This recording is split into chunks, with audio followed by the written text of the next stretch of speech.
This is like the open, exposed cavern of the Death Star. This is where like, this is just where it all gets crazy.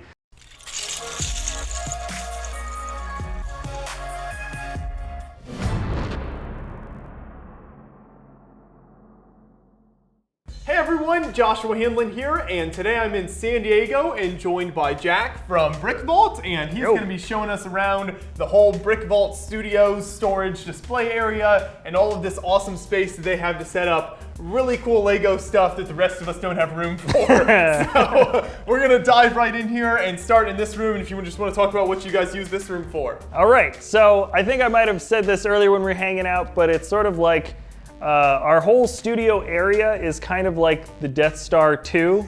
It's like still in construction, but operational. And this would be the operational section of the entire studio. So we spent a lot of time, actually Ramon spent a lot of time putting up all of these soundboards. He hot glued them to just different cardboard packages and then just like had a laser level, and we're like, Ramon, you put that one on upside down. You gotta go back up there. It's a really professional, elite operation. Imagine if one of these was flipped the opposite way. Wouldn't that just, ooh, I know that would irk your OCD. But this is the main stuff where we do all of our building, pretty much. So you can see a camera over there. We've got 3 different screens that helps us for when we do live streaming stuff. Also, if we're just doing a general review, we can pick up things on, you know, like the Lego shop or something. We have little bits of information if we need to reference it when we're talking, which is nice. We've been doing a lot more Lego news bits, so anything that you see when we're sitting in front of the camera, that's the camera.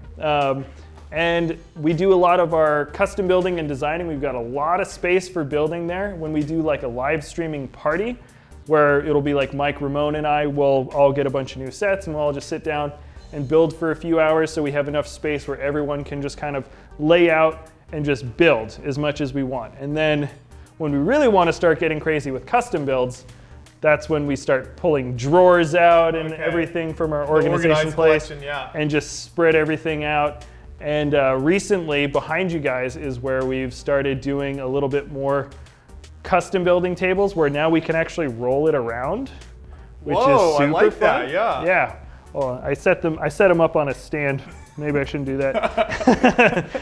Actually, this is what we've been working on most recently. But yeah, you can roll anything around and we can just grab things out. We can take it into other parts of the room if we want. And you can just kind of set it up. Like we could fill it up with drawers of different bricks, the ones that we'll be using on whatever we happen to be working on. So we have different ways of just kind of setting up our build space. And that's the main thing. So it's the building, it's the filming, and you can see a bunch of stuff on display here as well. A lot of these are our custom builds that we do have up in the web store. So yeah, just all different kinds of stuff kind of set up here. This will eventually turn into all bricks that look like that with the different organized drawers. But for now, we haven't done a giant part down party yet, so we'll get to that in maybe a couple of weeks. There'll be some really awesome party where everybody just goes all night, just pulling parts. Basically, yeah. I haven't sent out the mass email yet, but I've like talked to individual friends. I'm like, are you around the first weekend of August? Are you around? Like, when are you around? So we'll figure all of that out. And yeah, we've slowly but surely been setting up little display places. Like, for example, those buildable Star Wars figures are eventually gonna maybe be up on a wall somewhere. I saw somebody do a really cool thing where you just got those IKEA boxes where they don't have a back to it, but it's just like a checkerboard pattern, and he just kind of set it up in this huge area. I was like, that would look cool. Interior design ideas going on. Exactly. I basically just look at what other people are doing with their cool stuff, and I'm like, that's cool, let's do that, or something like that. Yeah.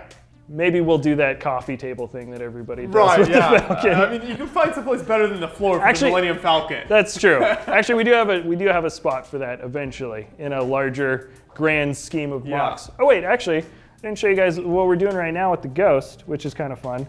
We've been playing around with lighting. So this is our first time really messing around with any light stuff. We even have some like lights on the inside of the storage compartment in there, and the idea is we want to have probably twice as much, or maybe 3 times as many lights to flesh out the interior with just every bit of the cockpit. There's 2 engines that are totally detached that we want to light up and everything. And then maybe even get a couple of little speakers and stuff and set it up where if you hit a little button, you can hear like the engines will turn on and glow and you can hear it take off or something like that. Also underneath, there's like a foot that the Ghost does not have. The Ghost doesn't have a back foot, which means in reality, the thing just can't land because all the heavy stuff is in the back, and this thing was designed only digitally, like it never existed as a real model. So when you build it as a model, it doesn't land ever because it just, the people were like, oh yeah, I guess the laws of physics do apply in the real world. So we want to build a third, like a back foot, and have like the actual back foot be a guy building a back foot to the Ghost. Okay. And have maybe, we've got a little welder guy, so it'll look like he's welding and like the welding light will flash and stuff, like he's actually currently building a foot onto the back of the Ghost. So we've got some different ideas. We've been playing around with like a new design for how we want the panels to look because you're never done building a mock. We spent like a year on this and then we're like, let's take it all apart again. It's always updating and stuff, yeah. I noticed the brick stuff there. So is that the lights you use? They do some great products. Yeah, they've been really cool to work with, and I have a feeling pretty much everything we do from here on out is probably going to be their stuff. I've got a good feeling. Behind you, then you got just a couple minifigs on display here. Just a few, just a couple. You know, it's funny. We tried to keep the Marvel and the DC split half and half, and then I don't know. We started mixing them up when we moved studios, and it looks cooler mixed up. I kind of like it. Where you're like, nah, it doesn't have to be all Marvel and DC on one side. They can just kind of play around with each other, so that's cool. I'm actually noticing some of the Batman figs are in there, even though we have a separate Batman display somewhere else. For some reason, not on that, and just with everything else. I don't know, man. Well, somebody's not doing their job around here. But yeah, so further down, it's mostly, actually no, this is all Star Wars in the back too. But yeah, so it's like a lot of Hobbit, Lord of the Rings going on. This is every single Hobbit, Lord of the Rings figure. So some of these are complete collections. Yes. And you try to do like everything down here is a complete collection. Okay. So the Ninjago's way at the bottom, and we haven't organized maybe some of the new figures from like the latest season yet. But yeah, there's like a bucket of other guys that just haven't made it in yet. But yeah, so everything that you see here is all completed stuff. So we've got a whole other area somewhere else with just bags of figs that we mess around with.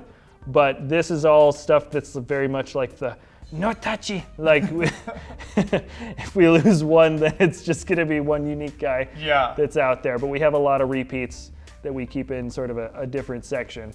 So we've done individual videos, I think, on all of this now. Bounty hunters, all the different Lukes, Obi-Wans, all the main characters, Stormtroopers, Sith, whatever you can think of. I think actually we just did the Tatooinis collection, which I forgot that we hadn't done. And so, I don't know, we put that video out maybe a week or two ago. So yeah, it's all there. It's all a lot of fun. Some of them are, you can see, I don't know if you're aware of the super rare ones, but we got them all. There you go, yeah. What are some of your favorites or rare ones here that you like? Well, I'd say favorite, this is a combination of favorite and rare. It's like the first Django. Okay. So like they did that. I don't even know the name of this color anymore, that retired color. It's not the teal. It's kind of like this weird dark bluish purple. And they gave him the original pistol pieces, which is just amazing. Oh, that's crazy. Yeah, I don't know if I've seen that before. The original pistols, it's like a mashup of like Western and Star Wars. Yeah, I love it. I love it, yeah. Because there's always this common theme of sci-fi and cowboy Western. That's like, you see it throughout animes, you see it throughout some of the more popular sci-fi TV shows. There's this odd combination of Western and science fiction, so I just really like that figure.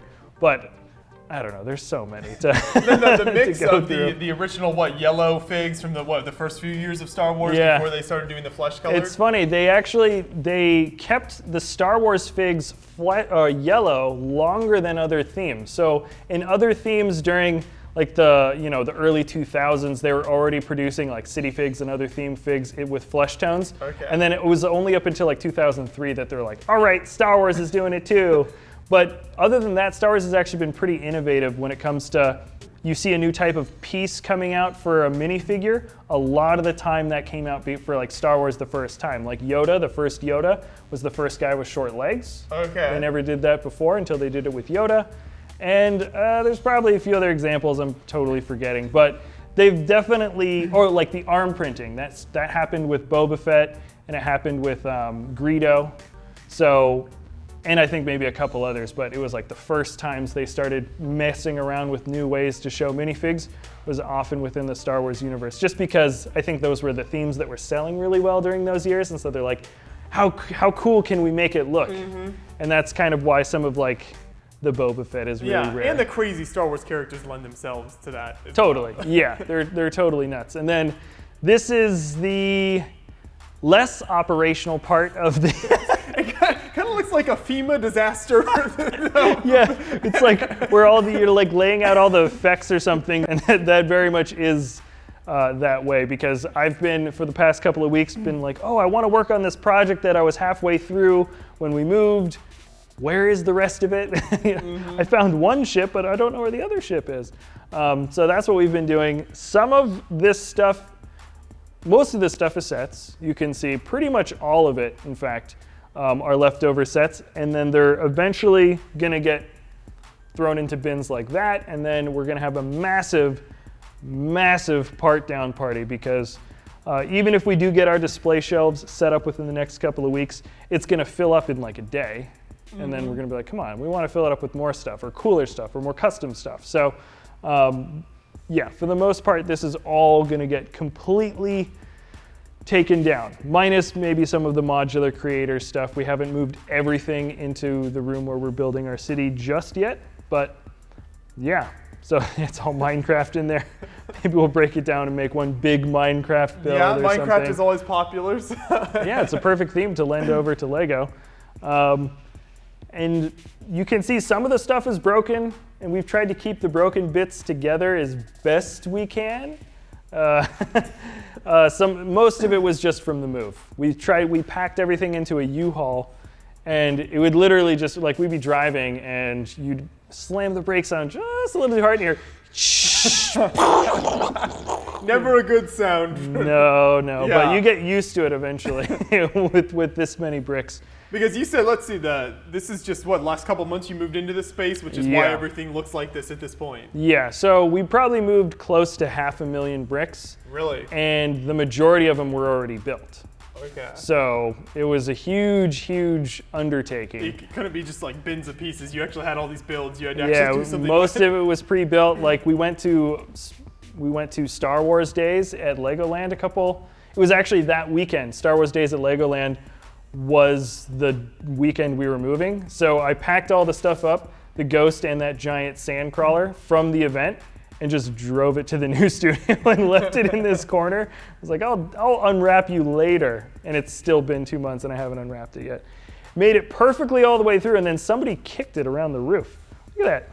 Somebody kicked it right on the top. Our brother was like, oops, I accidentally broke that out. So I'm afraid that when I unwrap this, just bricks are just gonna go whoosh. You're just dreading the time you have to do it. I did that when we got to the event. I unwrapped it and the whole nose just went, it just fell out. So, oops, that was a fun one. Yeah, and then there's the Blockade Runner, which is something that we might actually reasonably begin to attempt to start building again.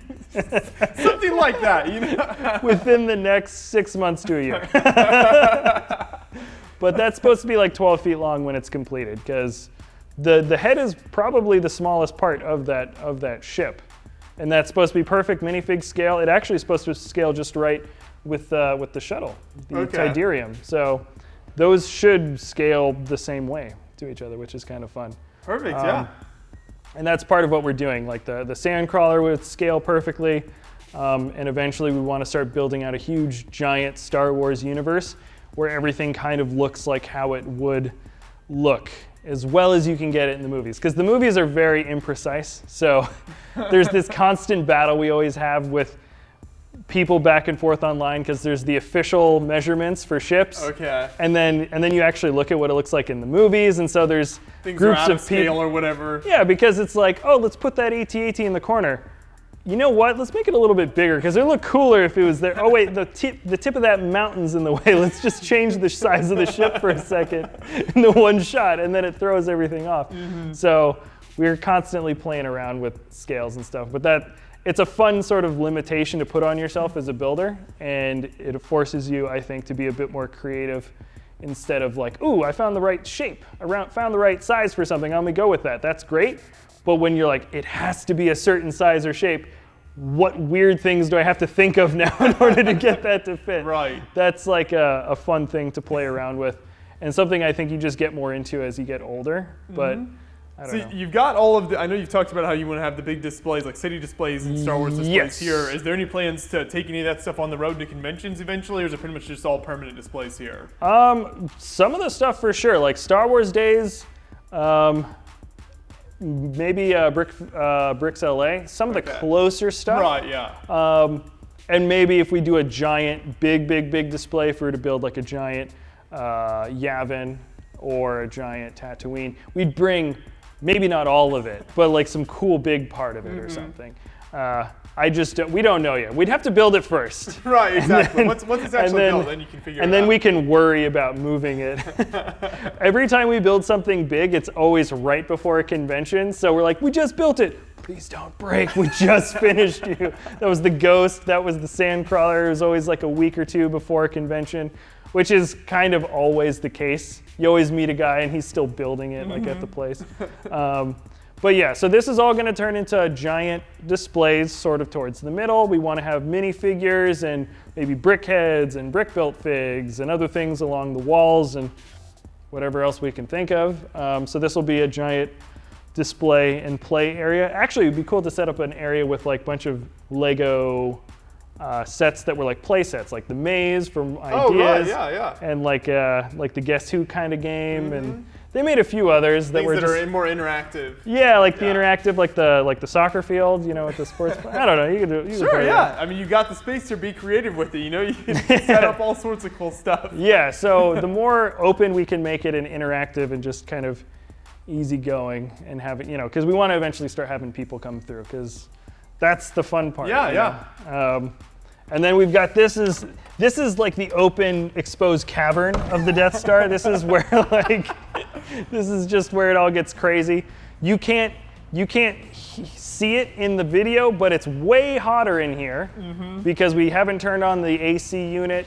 We're never in here, so we don't really need to keep it temperature controlled. But this is the beginnings of what's going to be a much larger Lego city. We want to play around with lighting a lot of the city. So you saw how we're messing around with the Ghost. Yeah. We like to do that with some of the modulars. We've got ideas. We're actually almost done building a giant 4x4 custom modular skyscraper of our own design. Very neat. So that'll be, it's like we're almost done with it and we haven't even started building the city up yet. But it's just, you know, we're kind of scatterbrained. It looks like you found a good table you like. What types of tables are these? I know people always look for things that work well with Lego building. IKEA, my friend. All day, every day. You can adjust the legs well enough and they don't need to support a huge amount of weight. They're light, you can move them around easily. And they're cheap, so it kind of hits all the notes. We are going to play around maybe a little bit with having some different levels, you know, like not a totally perfectly flat city, but maybe playing around with build up some different hills heights. or whatever, things like that. Especially with, I see this train track over here. It's always cool when somebody has a train running through like a tunnel in a hill. We've got a canyon set up built for it. It's in one of those bins over there, but like the columns that come down and hold the thing up in a bridge. We've got stuff like that set up, and we definitely want to start playing around with more of that. Like this ballast. This ballast on the curves is such a pain. Every time, these are all attached by like one stud each. So every time you move it and pick it up, it just crumbles like sand. Oh boy. Yeah, there's definitely there's going to be some long rebuilding days. We actually just put some bricks down because there's glass, and we're like, somebody's gonna step on this. Right. So let's put some bricks down on top of it, and hopefully nobody will step on it. But those glass panels are supposed to be this is gonna be a test display. So it's gonna have, maybe this is where some of the minifig collections are gonna end up going. They're gonna have like little LED lights and stuff. So we got this, and we haven't moved it yet because once again, we're gonna play around with the walls, some painting, some refurbishing, and as soon as like that stuff's done, we'll be out of building limbo. And then we can really start like placing things against the walls and clearing out space and having things feel a little bit more. Dive into that more permanent exhibits. Yeah, right, because we just got some crazy stuff set up. I see some boxes here. Are you the type that likes to save boxes from a lot of sets? Okay. Some people like to, some don't. It's kind of like, it's funny because Mike likes to save it, and he like hoards the boxes in like a corner of the studio. And then I'm like, Mike, what are we doing with all these boxes? Get rid of them. And he's like, it's such a cool box though. I'm like, check it out. No, we don't save the boxes really. We do have a couple, yeah, but who knows? That might go too. I really like that one guy put a picture up of, he's like, I finally made my Millennium Falcon coffee table, and it's just like a mug on top of his Falcon box. I haven't seen that. That's really good. Great, yeah. I was like, oh, that's exactly how I would do it. But yeah, I mean the boxes, there are some cool ones, but like they take up so much space that at some point it's just not worth it. Yeah, even for us who has like more space than pretty much most people would for their Lego. Even for us, we're just like, yeah, we don't need the box. I've always thought for like a studio setup, and someone's probably done this. If you like kind of cut them down and like flatten them, and you like put them on walls of a studio. That was actually an original. That was something Mike wanted to do, and we were playing around with the idea, and we're like, "Are you gonna do it?" And he's like, "Oh, I could, yeah." And we're like, like no, well, maybe not, maybe not. It would be kind of cool. Keep them still built and have them popping out at slightly different levels. Mm-hmm. We were playing around with that idea, but. Who knows? We'll see. We might go to it and just get the new boxes that come in. But yeah, so there's still shelves that eventually will get used for something. And that's the general spot. There are a few other little rooms if you guys want to see. Sure, yeah, definitely. Yeah. All right, we gotta see everything you work with here, you know? Yeah. We'll give you the full setup. It's really fun to sneak up on Ramon and try to shoot him with one of the Ninjago shooters. These things are so much fun. I don't think I've actually played with one of those before. You want to shoot one? Oh, yeah. Whoa, there we go. Yeah, we had a whole competition with them. We won't hurt the workers here. We could have hurt them a little bit. No, it's been good. It. We have a Nerf gun around here somewhere too, but Mike had it. He's like holding on to it, waiting for it. There we go. Yeah, no, they're fun though. But yeah, let's see what else is going on. Ooh, we left our lights on, but this is Mike's office. This is, I think, what everybody's really been wanting to see. Yes, this is where the real magic happens, isn't it? Where he works. Yes. So this is where this is our equipment room. But we did put that up on the first day when we were moving in, and we got all excited, like, Mike, you're gonna love your new office. He was not happy. So this is, our charging station, different tripods, different lights. Yeah. A lot of this stuff has been left over from different production stuff. I've done some film work, my brother have done some film work, and that's sort of how we had sort of a good thing set up for when we wanted to start our YouTube channel. So actually a lot of this, I don't know what that's doing there, but a lot of this equipment is set up from very long ago. So pre-Lego videos, other stuff you had done. Absolutely, absolutely. And it smells bad in here, so I'm just gonna close the door. It has a fan too in there because it used to be a bathroom. It's a very weird facility. Yeah. It really is it's kind of a funny one. This is our new light setup. This is massive. Wow. So, yeah, it can set up, like, the cool thing about it is if we want to, like, we're almost done reviewing all of the new Star Wars sets from the Summer Wave. So when we want to, we can get them all up on the backdrop at the same time, which is fun. Okay. Or with like a very giant, like the minifig scale Sandcrawler, or any really giant ship that we do in the future, which I'm sure we're dumb enough to start trying to work on at a certain just point. Keep going bigger and bigger. Yeah. So it's good to have a big thing. A lot of the stuff we use like very small, so we bring all the lights in nice and close. Okay. And then you can just play around with the distance on them if you really want to start making stuff big again. And then when you're shooting, it's pretty much this camera set up here, and whoever's doing the review does the clips on the mic then, and pretty much it. talking. Okay. Yeah, that's pretty much it. And We even have extra sound panels on either side because there's a little bit of extra echo. So, I don't know, we're playing around with it, but all of our old lights, they're all getting burned out now. We've been using them. It's like, come on now, come on. There you go. I love that. Yeah, the other one's halfway out too. Oh well, it's getting there. And that's how you know it's a well-worked setup. You know, you've done a lot with it. we have a lot of fun with it. Yeah. But yeah, actually we even have it set up. I think we're using the HDMI in the streaming lab, but we can set it up where we can see exactly what's on the camera screen from that big screen. Sure. If we want to use it, I don't know. We haven't really tried around. We were playing with it. We were playing with that setup. And then that's my brother's office where he does level cap gaming. I don't know. It's not much to see, but. And then this is where Mike and I hang out. We can actually, hey, let me turn the light on a little bit. Might be a little bit better. Yeah, so mini fridge, most important thing in the studio. Obviously, keeps the troops going here. Yes, it's mostly coffee and tea. You can And then Mike's old leftovers from like 3 months ago. I can almost reach it. Yeah. It's very essential. You can almost get his 2-month-old borscht out of the fridge. Pizza is essential. That's right. It's always here. Yep.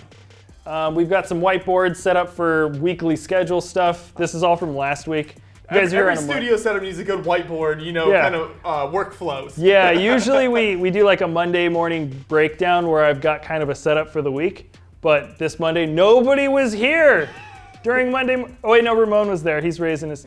But Ramon doesn't really count, so it's fine. So this is what we do. This is way cleaner. My desk is way cleaner than it normally is, but I've got my minifig set up for like next collection video. Those are all the Tron figures. So Blacktron, Mtron, and Unitron. Okay. There's not that many for each one, so I was like, I need to start combining them. I might just grab the Tron figs from the movie. Like all the Tron figs, right? Right. So, yeah, that's what we've been doing. And also we want to get some more stuff in here too. Sure. This office is still a little bit weird and empty. We were thinking about getting a round table for hanging out. I don't know. Yes. No. You were on the same thread, but not quite. And these are all the micro things. So I've been fleshing out our own little micro universe amidst our broken down giant AT-AT. But all these little ships, or most of them, they should all scale perfectly with each other. Mm-hmm. 1 stud equals 2 meters. So Mort ESV built this really, really amazing GR75. Really beautiful, detailed build. He's got all the containers and stuff on the bottom and everything. And I fell in love with this model, built it, broke it. And then I was like, I want everything to scale with it. So that's 45 studs long. It's a 90-meter long ship. It was perfect to set up. So all the Falcons, all the little fighters down here. I've been playing around, even the Eagle 5 from Spaceballs. The most important spaceship. Yes, the most important ship. That scales just right. And then that is somebody else's Falcon that I attempted to build, and I just keep breaking it, and it's almost broken me. It's like a human. Some builds are just too much. It broke in the move, and then I rebuilt it, and then I picked it up wrong, and I just broke the entire head and neck off, and it shattered, and I was just like, I'll come back to you later. So, yeah. But that's been a lot of fun, messing around. Even the Tachi, this one. This is from The Expanse, and this is another builder's. Oop, I'm breaking it. See how I pick it up? I don't know how to pick up any of the things I build. You know how that's a telltale sign of somebody that knows what they're doing? Right, if you can pick it up without the whole thing falling apart. Yeah, and then I just like, oh, this is the thing I built, except let me break it immediately. But yeah, so this should actually scale just right with the Falcon and everything. So anyways, some of the stuff that I'm showing you guys, or a lot of it probably, has already been turned into a video here or there, but yeah, this is like my own personal project. I like messing around with the small stuff. And that's what you use to get around the office. That's Mike's daughter's scooter that she left here and now belongs to us, I guess. It belongs to us now. Like, why don't you give it back to your daughter? It's been here for like... That's how you get to the bathroom quickly. Like 3 weeks ago. So, yeah. So that's, I don't know. I guess that's an amazing space. It's incredible. I mean, this is definitely the most impressive like fan setup space that I've ever seen for a Lego setup. So yeah, you guys have really built something amazing here. This is great. You have so much room to work with and everything, and the whole shooting area there to video all your stuff is amazing. So I think this is definitely very impressive, and I'm sure it'll work well for you guys as you figure out exactly what you're using all the spaces for. Yeah. We've got plans. And right now it's like it's kind of fun because we still get to shoot the flyers around without hopefully knocking anything over once things get bigger and taller. Have I knocked something over? I haven't knocked that over. Not the B-wing. The Disney castle. Yeah, maybe. Went straight into it. But not that much It's broke. target practice. This morning. It's a strong one. It can take a hit. It's fine. It's fine. So, anyways, yeah, we're having a lot of fun. We're trying to just keep expanding out. The next thing, it's funny, we're just going to wrap up all those electrical cords, get a bunch of walls painted, and then we'll really start cooking, I think, in terms of getting everything looking a little bit more professional. Believe it or not, we actually cleaned a little bit before you guys got here. I can tell a little bit, Yeah. No, it's been good. Yeah, very awesome. Well, thanks so much for showing us all around. This has been great. I hope everyone watching enjoyed the look here at the Brick Vault studio space. And this is where all the magic happens for the viewers of Brick Vault. So I'm sure you can look forward to many more great videos coming from this space in the future. So thanks so much for taking us around, and thanks everyone for watching. Yeah.